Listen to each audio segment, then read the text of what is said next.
Je, una siri Abdallah baina yako na Allah? Je, na sadaka ya lillah aijua yeye Allah? Utaporudi kwa Allah ikwepushe adhabu Allah, ungie pepo ya Allah, useme alhamdulillah. Je, una siri Abdallah baina yako na Allah? Je, na sadaka ya lillah aijua yeye Allah? Utaporudi kwa Allah ikwepushe adhabu Allah, ungie pepo ya Allah, useme alhamdulillah. Sadaka ni kinga yako ya kulinda maisha. Baada ya haya sasa muda wako mgeni rasmi, tumekusubiria uweze kusimama kwa vyeo vyako vyote, utunasihi, utueleze ya dunia na ya akhera yote unayo. Mimi najua hapa leo tutasikia hadithi ya Mtume na pale tutasikia Qur'ani itanukuu.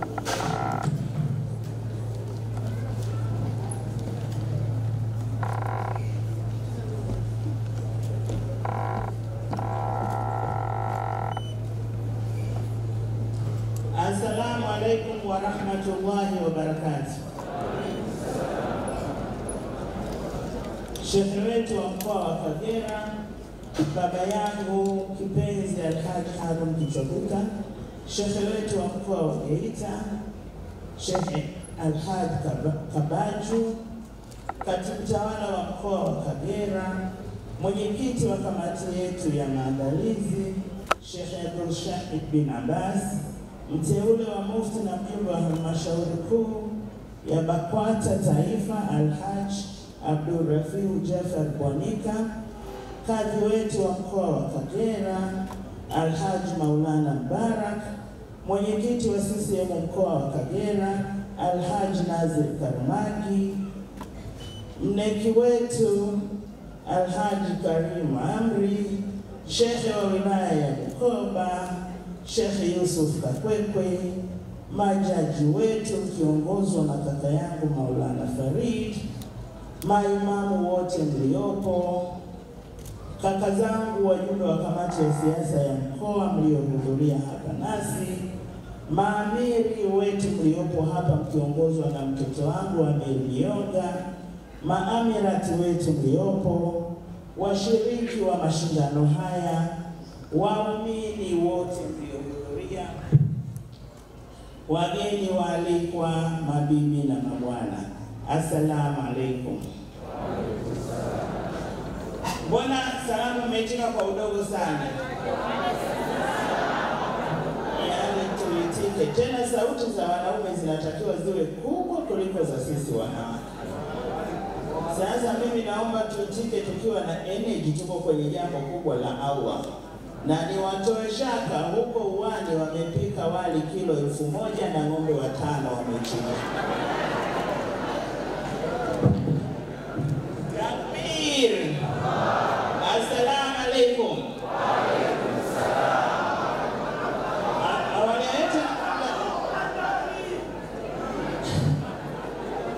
Awali ya yote napenda nianze kwa kumshukuru Mwenyezi Mungu. Naomba tuwe kimya, tusishangilie mpaka hotuba iishe, na itakwenda haraka haraka. Awali ya yote napenda nianze kwa kumshukuru Mwenyezi Mungu Subhanahu wa Ta'ala kwa kutujalia neema ya kukutana hapa leo. Baada ya kumshukuru Mwenyezi Mungu na kumtakia rehema na amani mtume wetu Muhammad sallallahu alaihi wasallam, nitumie fursa hii kuwashukuru kwa dhati Waislamu wote mliojitokeza kushiriki katika mashindano haya ya kwanza ya Qur'ani tukufu mkoani Kagera. Tunawashukuru sana, asanteni sana kwa kuja. Ndugu zangu, natambua kuwa mashindano haya yamehusisha pia wageni kutoka mikoa ya Geita, Kigoma na Dar es Salaam. Na wakaribisha sana wageni wetu kutoka mikoa hiyo ya jirani. Asanteni sana kwa kuja na karibuni sana. Ndugu zangu, kwa heshima ya pekee napenda nitambue uwepo wa wachache kati ya wageni wengi waliotoka mikoa mbalimbali ya Tanzania.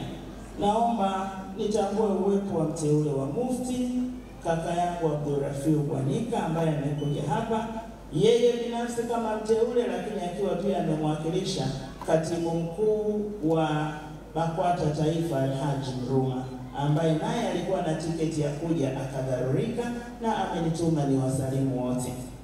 Napenda nitambue uwepo wa kaka yangu, baba yangu Alhaji Kabaju, Sheikh wa mkoa wa Geita, ambaye naye alikuwa na mwaliko wa Kigoma akauvunja akaja nyumbani. Tunakushukuru sana. Lakini pia nimshukuru sana mtoto wangu Makange Sudi Mnungwa kutoka Kigoma ambaye alitufungulia dimba hapa. Naye Kigoma kuna jambo kubwa, lakini hakukubali kutuvunja, akaja kuungana nasi hapa leo. Ndugu zangu, kipekee kabisa nitumie fursa hii kuwashukuru kwa dhati kamati ya maandalizi kwa kuandaa mashindano haya adhimu.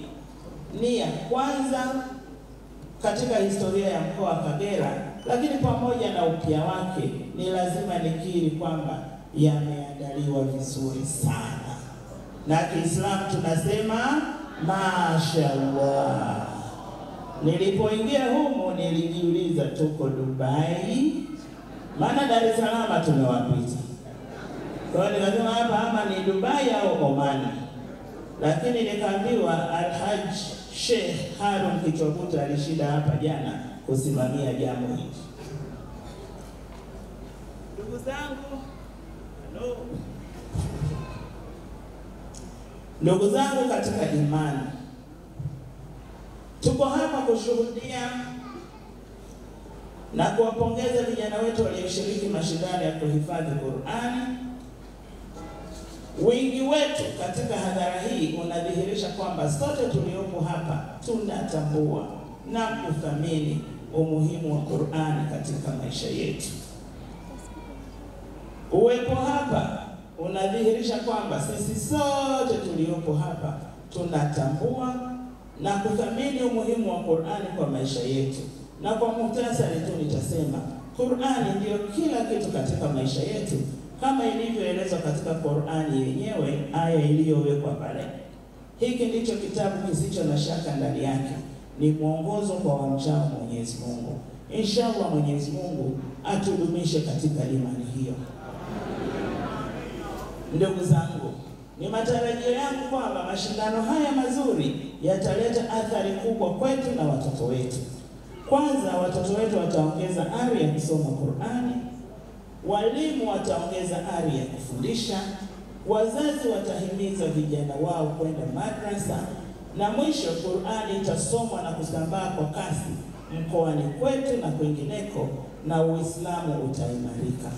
Na hayo ndiyo malengo makuu ya mashindano haya. Ndugu zangu katika imani, nilipoombwa kuwa mgeni rasmi katika hadhara hii nilisita sana. Nilikuwa na utayari mkubwa sana wa kushiriki katika maandalizi na kuhudhuria hapa leo, lakini kama msikilizaji, si mgeni rasmi. Hii ni kutokana na ukweli kwamba elimu yangu katika masuala haya ni ndogo sana. Hivyo muda wote nimekuwa nikijiuliza, nikija hapa mbele ya viongozi wangu wa dini, wabobezi katika dini, wanazuoni wakubwa hawa, nitawaambia nini? Lakini kabla ya kulala jana usiku nilimuomba Mwenyezi Mungu anijalie nipate cha kusema. Na nitajitahidi kuzungumza kwa uchache sana. Nukta mbili tu muhimu ili nisije nikaliharibu jambo. Nukta ya kwanza, nitazungumzia umuhimu wa Muislamu mwenyewe kujitambua, kujipambanua na kujinasibisha kwa fahari kubwa na Uislamu wake. Hili ni swala la lazima na wala sio khiari. Wapo Waislamu mpaka anakufa wallahi hamna mtu anajua kama Muislamu. Kwani yule bwana dini gani? Hajaonekana madrasa wala msikitini. Huu ni mtihani na tuepuke nao. Mimi hapa Mungu akimchukua sasa hivi, hata ndugu zangu wa kule Dar es Salaam wakichelewa, mtazikwa kwa heshima kubwa zote za Kiislamu. Kwa sababu Sheikh akichwakuta atajinasibisha, huyu ni muumini wangu. Kakwekwe atasema huyu ni muumini wangu. Sheikh Shahidu atasema huyu ni muumini wangu.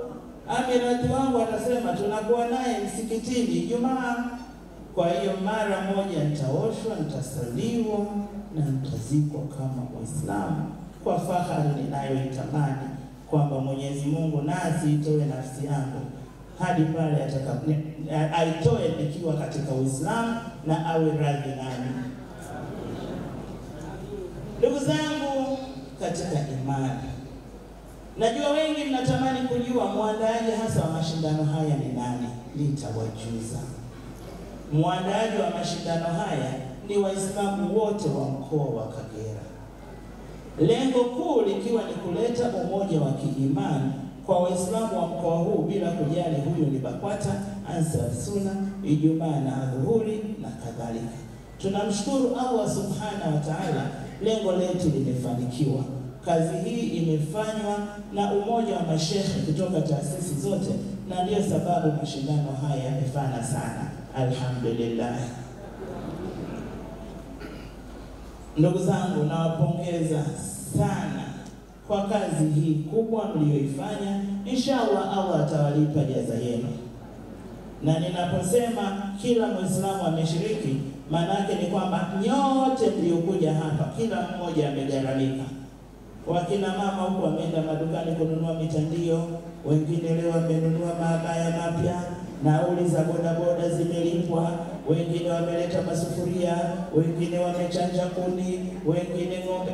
Ndio maana nimesema ni jambo la mkoa mzima, Waislamu wote, kila mtu kuna mchango wake. Walimu wa madrasa wamekesha, wazazi wamepambana, mmewaona watoto walivyopendeza hapa.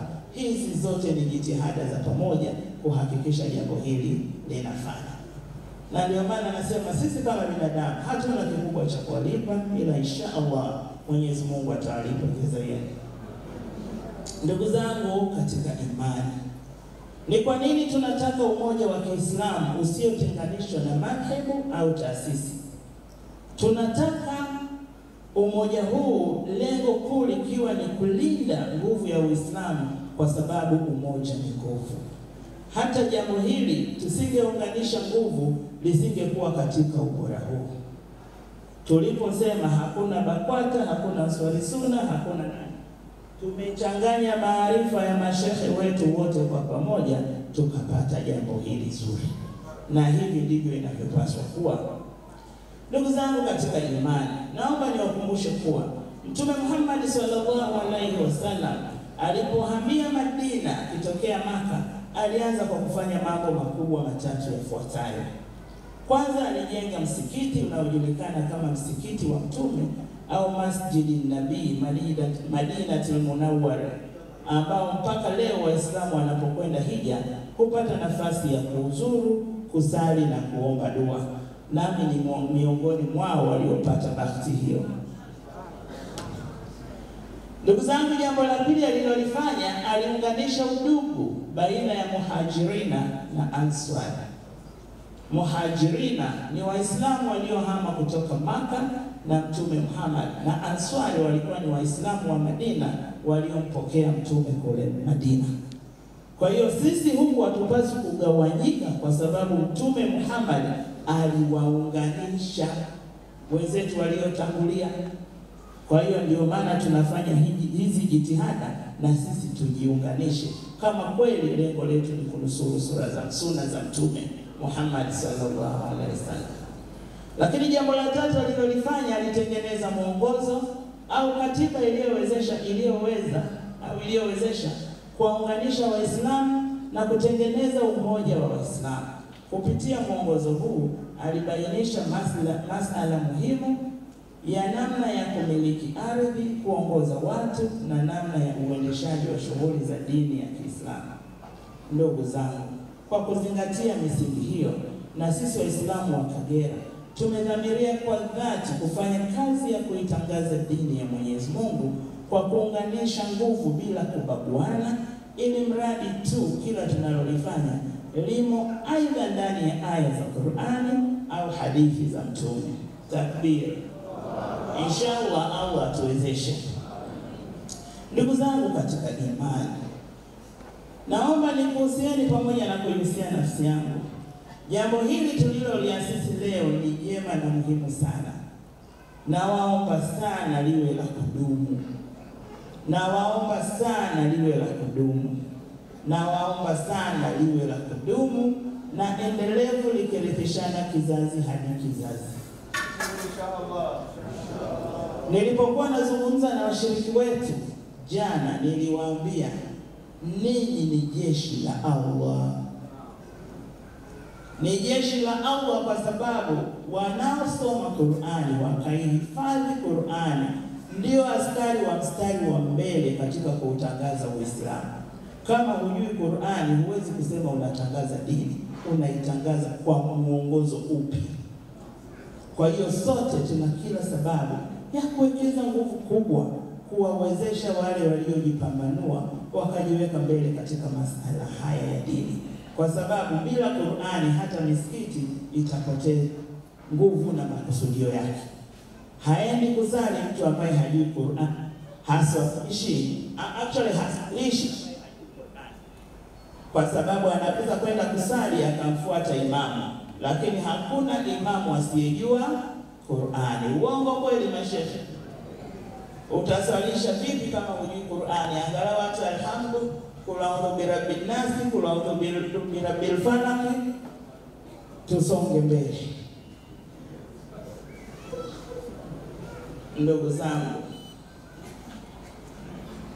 mimi binafsi nawaahidi, hata ikiwa sitakuwa Kagera, alimradi niko hai na mwenye afya njema, nitachangia sehemu ya mapato yangu kuendeleza jambo hili kila mwaka.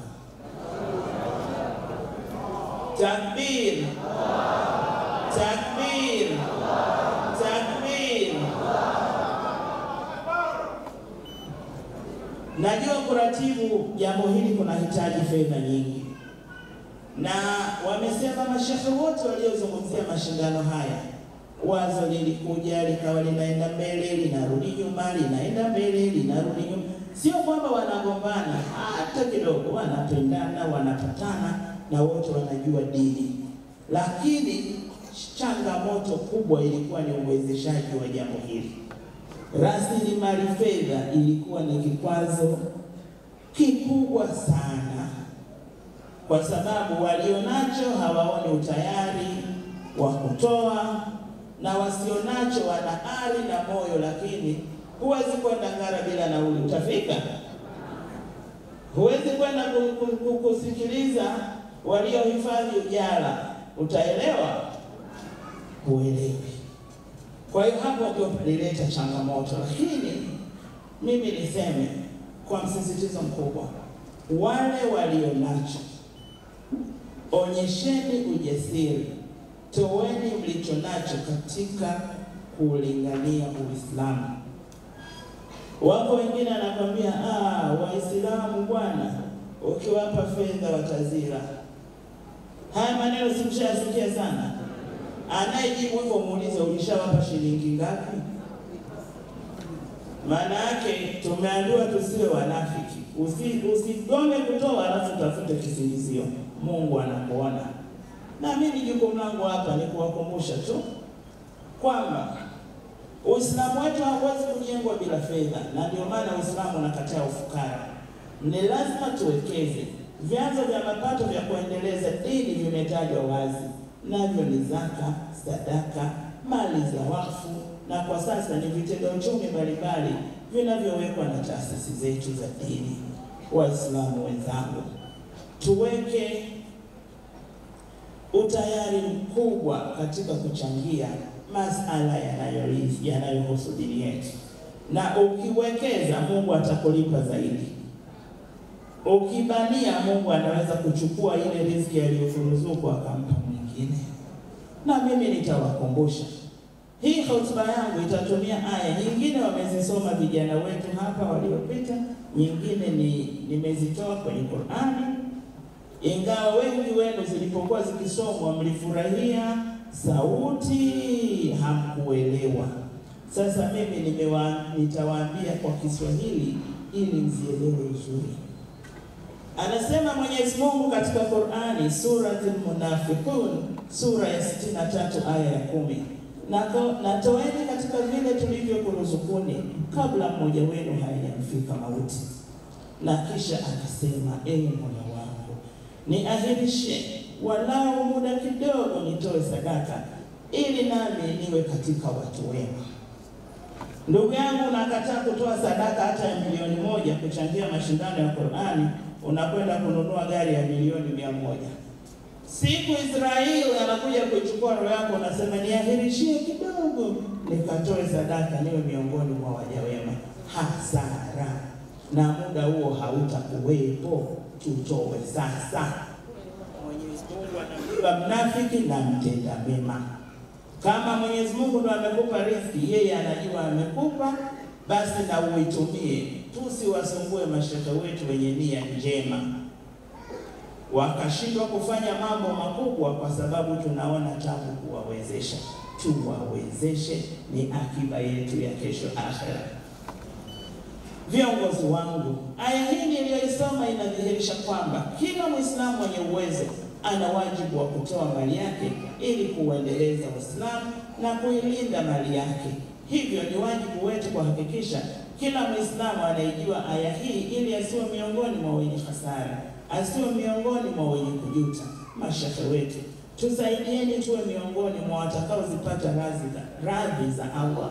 Tunaweza kukosa muda wa kuzunguka kutekeleza majukumu ya kidini kama mfanyavyo ninyi, lakini Muislamu akiweza kusali sala 5, kama ni mwanamke kama mimi akajistiri vizuri, akatoa sehemu ya mali yake kusaidia kuendeleza Uislamu, hiyo ni jihadi tosha katika kulingania Uislamu.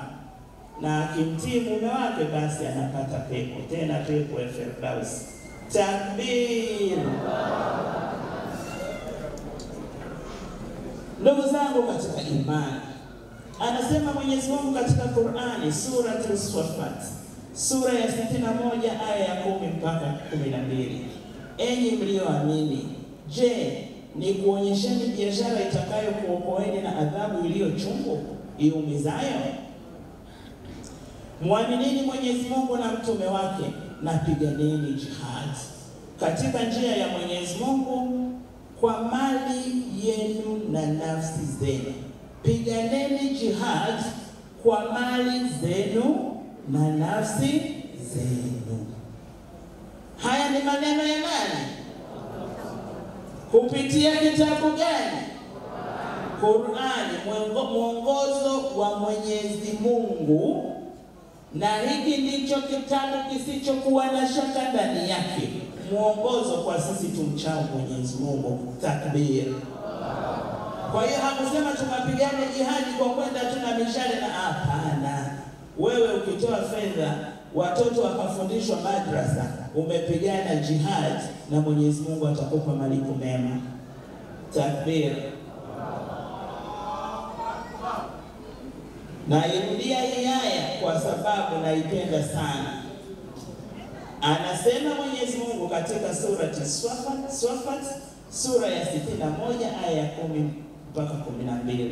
Enyi mlioamini, je, ni kuonyesheni biashara itakayokuokoeni na adhabu iliyo chungu, adhabu iumizayo?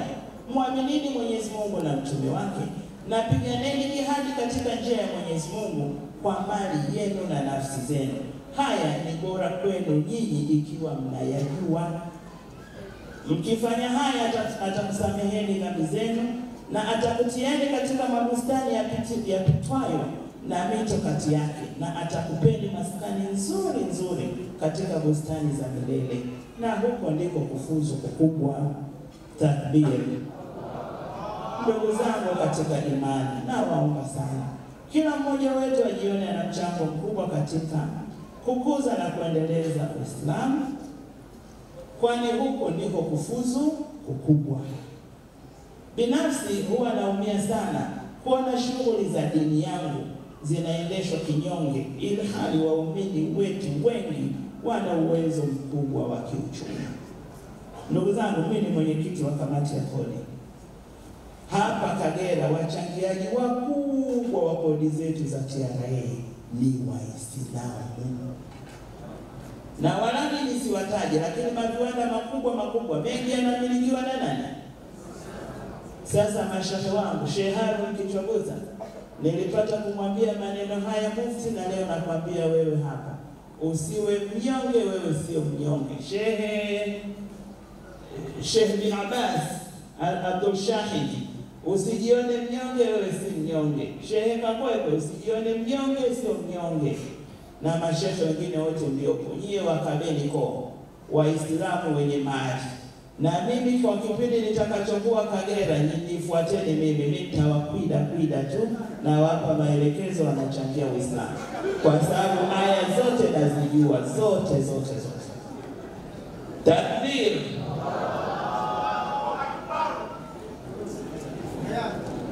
Ndugu zangu,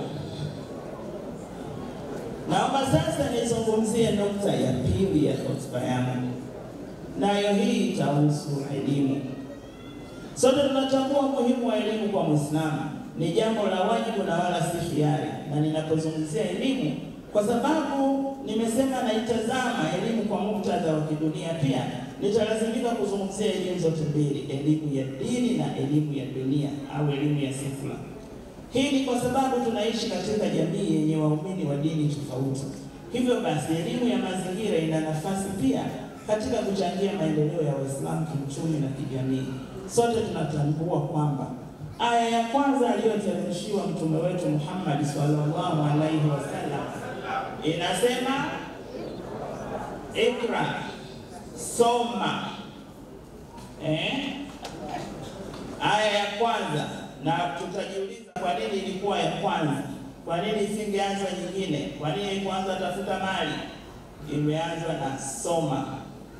Ikra bismi rabbika alladhi khalaq, khalaqal insana min 'alaq, ikra wa rabbuka al-akram alladhi 'allama bil qalam. Aya hii inasema soma kwa jina la Mola wako aliyeumba, amemuumba mwanadamu kwa pande la damu. Soma na Mola wako ni karimu sana, ambaye amemfundisha binadamu elimu zote hizi kwa msaada wa kalamu. Ndugu zangu, kwa aya hiyo itoshe tu kwangu kusema kuwa swala la kutafuta elimu ni amri ya Mwenyezi Mungu na sio ya wanadamu. Sasa tunafanyaje? Mimi ninasikitika sana kwamba kwa bahati mbaya sana tunapozungumza masala ya elimu hapa, waliopata ya dini ya dunia haipo. Sisi wa madigiri ya dunia ya dini sifuri. Wapi tunakutana katikati? Mimi nataka wote tupate zote. Sisi tumechelewa, lakini watoto wetu basi wazipate zote, ili kusiwepo kubaguana na wala isionekane kwamba dini hii ni ya wanyonge. Kwa sababu tulipoambiwa tutafutia elimu, tumeambiwa tutafute mpaka wapi? Mpaka Uchina. Kule Uchina kuna Qur'ani? Definitely hakuna Qur'ani. Maana ilikuwa kule tukatafuta elimu ya nini? Ya sekula. Kwa hiyo ni lazima tupate zote, na njia sahihi ya kuzipata zote ni huku kwenye msingi, kuwafundisha watoto tangu wakiwa wadogo wapate elimu ya madrasa na wasome nursery school. Kwa utaratibu wetu sisi mkazo tunaweka kwenye nursery school. Nikisimama, maana shati kaniambia niseme kwa vyote. Nikisimama kama mkuu wa mkoa, mkazo nimeweka kwenye nursery school. Kaniazima kwa muda cheo cha ushehati, basi na kwenye madrasa tuweke mkazo. Mimi nilihitimu juzu 30 nikiwa na miaka 9, 10 haijafika. Mitano hii na hii vidole hivi vitano na hivi vinne hichi hakipo. 9 miaka. Nilikuwa nimehitimu juzu zote 30 na nikawa miongoni mwa mahafidhi wa Qur'an. Takbir. Sasa hivi unamwacha mtoto acheze tu vikatuni vyote vya duniani, anavijua tu vikatuni, wengine mpaka na simu za mkononi mnawapa. Haya sio maendeleo. Wafundisheni mambo ya maana. Leo katika zawadi ambazo tumewaletea watoto wetu, tunataka wakatazame TV masala ya dini, waone Maka wanafanya nini, Saudi Arabia yanaendelea mambo gani, Oman yanaendelea mambo gani, Kagera kunaendelea nini, Dar es Salaam kunaendelea nini kuhusiana na dini. Na ndio sababu tumewapa TV, tumewapa kompyuta hizi ndogo ndogo, lakini tumewapa pia misahafu inayojisoma yenyewe. Tunataka wajifunze kusoma Qur'ani kama anafundishwa na mwalimu wake wa Kihaya. Je, atafanyaje kujua au kupata lafudhi ya Sudais aliyeko kule Maka? Takbir. Kwa hiyo misahafu tunayowapa watoto wetu leo ina kalamu, akibonyeza inasoma na inamwambia anataka Qur'ani iliyosomwa na nani. Lakini pia tunataka akitaka kutafsiriwa basi yenyewe ndio imtafsirie. Msahafu wenyewe unaweka tu kalamu, unakwambia maana ya aya hiyo ni nini. Mmenielewa? Lengo ni kutaka watoto wetu hawa wakawe wabobezi wakubwa katika masuala ya dini. Na ikiwa hivyo tutanufaika sana. Kiongozi mmoja mkubwa kabisa alialikwa kuwa mgeni rasmi kama mimi. Na wale watoto walikuwa bahati nzuri wamehifadhi mpaka juzu 30. Kwa hiyo akasema, nawapongeza sana vijana wangu. Safari hii mmefanikiwa kuhifadhi juzu 10, 15, 20, 25, 30. Inshallah nataka mtakaponiambia na mashindano ya mwakani mwe mmehifadhi juzu 35, 40, 45, 50, 55. Sasa ile mwenzangu hakupita madrasa. Elimu dunia ilikuwa imegomea, lakini hii ya madrasa ikawa hali tete. Wakashtuka wale watoto wakasawijika, ya Rasulullah, juzu 45 zitazipata wapi? 50 zitazipata. Kumbe yeye hajui kama mwisho ni juzu 30. Sasa hii misiba tusiwasababishie watoto wetu. Na ndio maana wakati mwingine unakuta mtu ni Muislamu, kiongozi, ukimwalika shughuli kama hivi aje, ukimwambia kuwa mgeni rasmi anasema no, nikadhirikie kule, anatoa huru, anatafuta mwakilishi asije akasema mambo ya juzu 35. Lakini nimesikia binti zangu hapa waliosoma vizuri na niwapongeze. Nataka niwape kisa kidogo sana. Kijana wangu wakati anataka kuoa aliponiambia, mama, nimepata mchumba.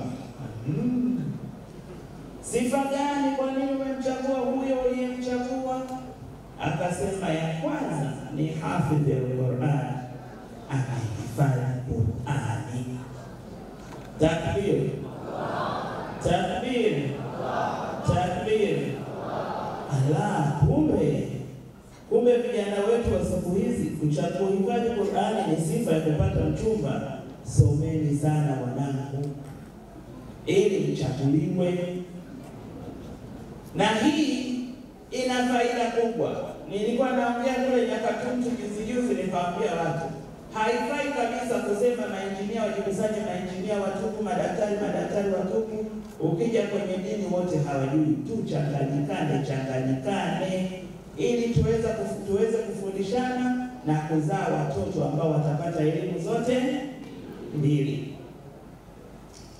Kwa hiyo ndugu zangu, niwaombe sana tupambane kuhakikisha kwamba watoto wetu wanapata elimu hizi zote mbili. Na niwakumbushe pia sana wanawake wenzangu, tunatakiwa kuwa na umoja imara katika kutekeleza majukumu ya dini, kwani kwa bahati nzuri Uislamu haukumbagua mwanamke katika amali njema anapotenda mema. Niwaombe pia wanawake wenzangu, tutende mema kwa kuwa ujira wetu uko sawa na wenzetu wa jinsia ya kiume. Ukienda hija, kwa wale mahajati wenzangu mlioko humu, tulionyeshwa mfereji mkubwa ambao mwanamke mwenzetu aliuza mali zake na vitu vyake vya dhahabu kuwachimbia watu wapate maji, mahujaji wapate maji ya kunywa. Mnaukumbuka mfereji? Naona mahajati washasahau. Wanawake wako, wanawake wengi waliotenda mema na wakabashiriwa pepo. Hili ni darasa la siku nyingine, silisemi leo, lakini wote tuna wajibu wa kutenda mema. Na tuepukane kabisa na ile habari yetu ya kusema mwanamke huyu babu, mwanamke umbea kufutwa suna. Hakuna suna ya kufutwa. Anasema Mwenyezi Mungu katika surati Al-Ahzab, sura ya 33 aya 35 kwamba hakika Waislamu wanaume na Waislamu wanawake, na waumini wanaume na waumini wanawake, na watiifu wanaume na watiifu wanawake, na wasemao kweli wanaume na wanawake, na wanaosubiri wanaume na wanawake, na wanyenyekevu wanaume na wanawake, na watoao sadaka wanaume na wanawake, na wanaofunga wanaume na wanawake, na wanaojihifadhi tupu zao wanaume na wanawake, na wanaomdhukuru Mwenyezi Mungu kwa wingi wanaume na wanawake. Mwenyezi Mungu amewaahidia msamaha na ujira mkubwa. Aidha anasema Mwenyezi Mungu katika Qur'ani, surati Al-Imran aya ya 3, sura ya 3 aya ya 195 kuwa hapotezi Mwenyezi Mungu amali ya mtendaji miongoni mwenu wa kiume au wa kike kwa kuacha kumpa thawabu. Madhumuni ya aya hii ni kuwahimiza wanawake kushiriki katika dawa, kwa kuwa wanawake kwa wanaume wote tuna wajibu sawa katika toa ya Mwenyezi Mungu Subhanahu wa Ta'ala. Na anasema Mwenyezi Mungu, wanawake wenu ni mfano wa wanaume wenu katika hilo, kwa sababu jinsi zote hizo mbili asili yao ni moja. Yaani mwanamke na mwanaume tunatoka katika asili moja, naye ni Adam alayhi salam na Bi Hawa. Na jinsia zote hizi mbili ni mukallaf au mukallafina, yaani zina wajibu unaofanana katika kumcha Mwenyezi Mungu na kutekeleza majukumu yote ya sheria za Mwenyezi Mungu Subhanahu wa Ta'ala. Ndugu zangu, najua muda umetuishia, lakini niseme ninapohitimisha hotuba yangu, naomba nitumie fursa hii kuwahimiza mambo mawili muhimu. Kwanza ni upendo na mshikamano miongoni mwetu. Tupendane na tushikamane kwa ajili ya Allah bila kujali hali zetu za kiuchumi. Tuepuke matabaka ya walionacho na wasionacho, wasomi na wasiosoma, wa mjini na washamba na kadhalika. Tukumbuke kwamba daraja ya mwanadamu kwa Allah haipimwi kwa mali anazomiliki duniani wala vile walivyonavyo duniani, bali hupimwa kwa amali njema na matendo mema ya mja. Juhudi zinazolenga kuulingania Uislamu ni jihad na zina malipo makubwa. Ndugu zangu, mwisho kabisa, Wanakagera mlio waguma wababa passport huko wakazanga passport. Mnajua vile vyenyewe mimi nawapenda sana, na tangu nimefika Kagera na wapambania kweli kweli. Nalala masaa machache sana kwa ajili yenu. Lakini nilipofika Kagera niliwaambia mimi babu yenu, nyinyi wajukuu zako mkagoma. Mkasema wewe ndio mjukuu wetu. Mimi nikakubali. Lakini hamkujua kwa nini nilikubali upesi. Hivi kuna mtu anapendwa kama mjukuu? Pipi, babu atakuja na pipi mbili za nani? Akija na epo moja, bibi nitamwalika kwenye dua kwangu, ataondoka zile sambusa anazifunga kwenye tishu. Zinaenda kwa nani? Sasa mimi mjukuu wenu nimesimama hapa. Sijawahi kusikia maishani mwangu mjukuu anaomba kitu kwa babu yake au kwa bibi yake akanyima. Na mimi nawaomba msininyime. Niko hapa pamoja na mambo mengine yote. Naombeni kualika shughuli. Wala sipigi kampeni, ila ninawalika shughuli. Na shughuli mwezenu. Tarehe 15 na 16. Bosi wangu, Mheshimiwa Rais wa Jamhuri ya Muungano wa Tanzania, Daktari Samia Suluhu Hassan anakuja Kagera. Na waomba mniheshimishe, mje kwa wingi kama mlivyokuja leo, tena muwahi kama mlivyowahi leo. Inshallah. Mje tumpokee, tumlaki kwa vifijo, nderemo na bashasha, ili kuthibitishia kwamba wana Kagera tunampenda. Mimi mwakilishi wake nimefanyaje? Nimetoa mwaliko. Si mimi ni mwakilishi wake? Anayekuja kuyafanya atawaambia, lakini mimi natanguliza tu salamu za awali. Maana wanasema unaweza kwenda kuomba jambo afu kachelewa kuomba akakutangulia mwenzako akaomba, ukamwambia mbona wakati tunaongea ndio kaja bwana fulani kalichukua. Tunakuja kuwaomba kura, tunaomba mtupe nini? Nasema kwa kipole pole, hata sitaki kusema kwa nguvu na jirani watasikia.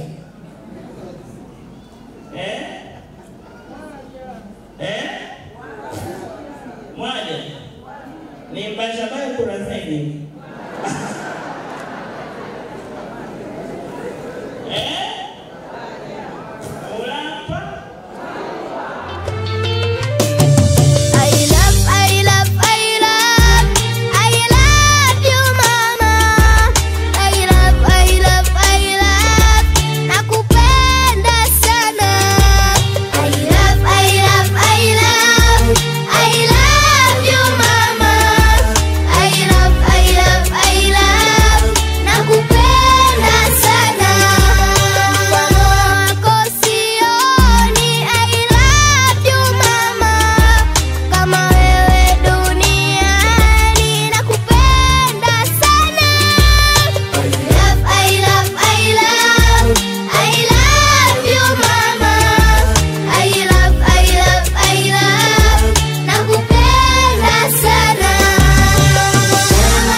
Niwatunukie majaji wake akiwapongeza kwa kazi kubwa na nzuri walioifanya.